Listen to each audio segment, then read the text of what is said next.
For my final presentation, I interviewed Aaron, a 22-year-old working at an intermediate care facility called Harry Meyering.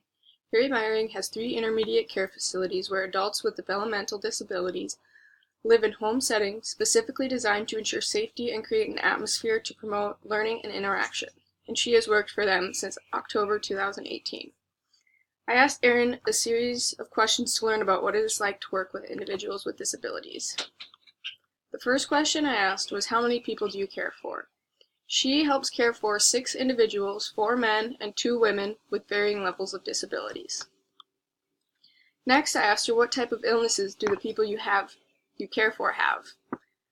She said the illnesses range from severe scoliosis, mental or cognitive deficits, developmental disorders, cerebral palsy, schizophrenia, and advanced Alzheimer's, and even just behavioral deficits.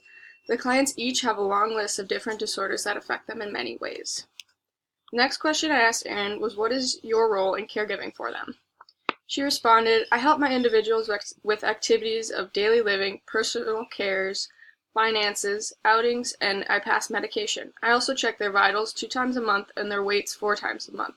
But we have a regular nursing staff that performs all vitals, tests, and checkups. The next question I asked Erin was to describe what a day in the life of one of her clients is like.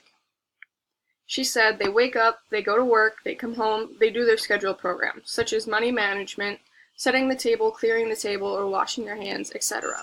Take a shower, brush their teeth, go to sleep. There may be an outing scheduled for an activity as well. Next, I asked Erin, how has being a caregiver for these individuals impacted your life? She said, I've definitely found myself thinking on my days off how my individuals are doing.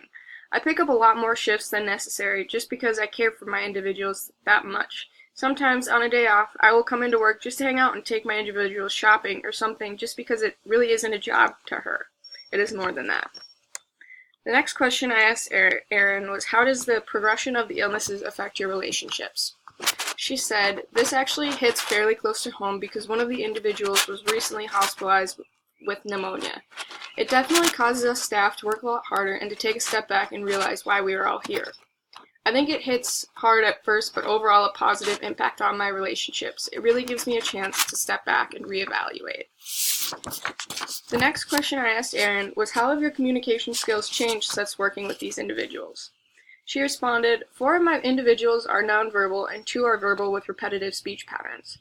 I've definitely learned how to master the art of picking up on nonverbal cues and understanding that sounds and vocalizations can be forms of communication. As for my verbal with repetitive speech pattern individuals, I've had a lot of fun being able to guide them to break their repetitive speech and engage in some conversation.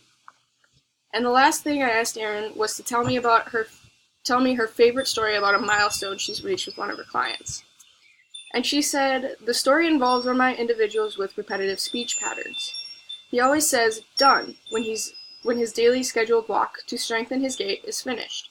Over the past few months, we have been working diligently to try to get him to say, my walk is done, or my walk is finished, instead of merely just saying the word done.